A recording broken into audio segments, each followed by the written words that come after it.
Em 29 de março de 1956, o Santos goleou o Newell's Old Boys, da Argentina, por 5-2 no estádio do Pacaembu, e conquistou o torneio Roberto Gomes Pedrosa. Aquele título consagrou o time santista no cenário internacional. Pepe, que se tornaria o segundo maior artilheiro do Santos futuramente, foi destaque daquele torneio. Este ficou marcado como o primeiro título internacional da história do Santos. Para criar esse roteiro, usei como base uma matéria do Centro de Memórias no site oficial do Santos Futebol Clube. O Santos foi embalado pela conquista do Campeonato Estadual de 1955 e se juntou a outros 4 paulistas para disputar esse torneio: o Corinthians, o Palmeiras, São Paulo e a Portuguesa de Desportos. Notem que o Santos era o único que não era da capital paulista. Além dos paulistas, Nacional do Uruguai, Boca Juniors e Newell's Old Boys da Argentina completavam o quadro de participantes. Como quase tudo que envolvia o futebol sul-americano na época, este torneio também teve suas polêmicas, estas ainda antes do torneio se iniciar. Isso porque os clubes cariocas, que sequer iriam disputar o torneio, pediram o adiamento do mesmo. A principal alegação era de que os próprios seriam os maiores prejudicados pelas convocações da seleção brasileira. A CBD então interviu e deu causa ganha aos paulistas.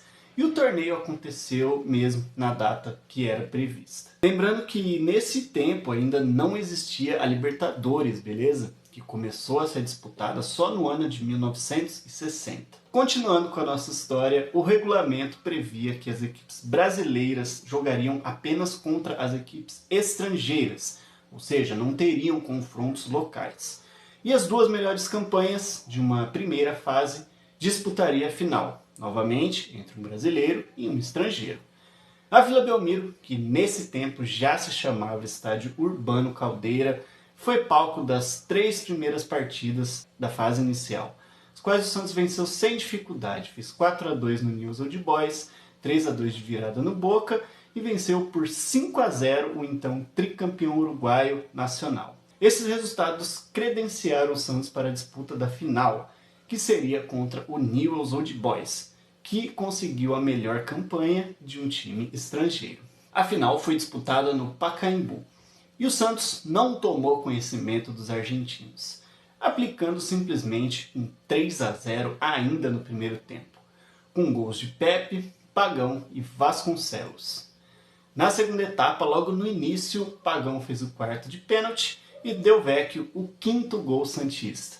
O time argentino ainda descontou 2 vezes, mas a partida terminou 5-2 para o Santos. Como falei já no início, Pepe foi o grande protagonista do Santos nessa campanha. Ele fez sua estreia no Santos com 14 anos, apenas 14 anos de idade, e é até hoje o jogador mais jovem a vestir a camisa do Santos. Futuramente, ele formaria o chamado Ataque dos Sonhos na década de 60. Pepe é um dos principais jogadores da história do Santos, tendo marcado nada menos que 405 gols com a camisa do Peixe, sendo o 2º maior artilheiro da história do clube.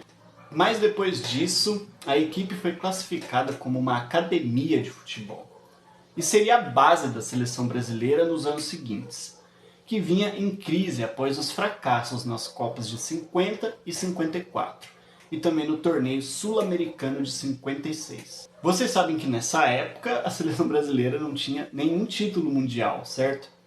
Então, muito por conta do Santos, em 1958, a seleção conquistou seu primeiro título mundial na Suécia. 2 anos antes, em 1954, o Santos fez a sua primeira partida internacional contra o Gimnasia e Esgrima da Argentina, dando início à internacionalização do clube. Portanto, essa conquista de 56 foi importantíssima para a história do Santos, pois naquela época era inimaginável que um clube brasileiro ganhasse notoriedade internacional. Depois disso, o Santos iniciou suas excursões pelo mundo, a primeira delas em 1959, história que eu já contei aqui no canal, inclusive é o vídeo mais visto por aqui. Aquela primeira conquista de 56 abriu as portas do mundo para um time até então comum do litoral paulista. Na década seguinte, o Santos se mostraria para o mundo como o maior time das Américas e um dos maiores do mundo. Mas lá em março de 1956, no Pacaembu, foi onde começou toda essa história.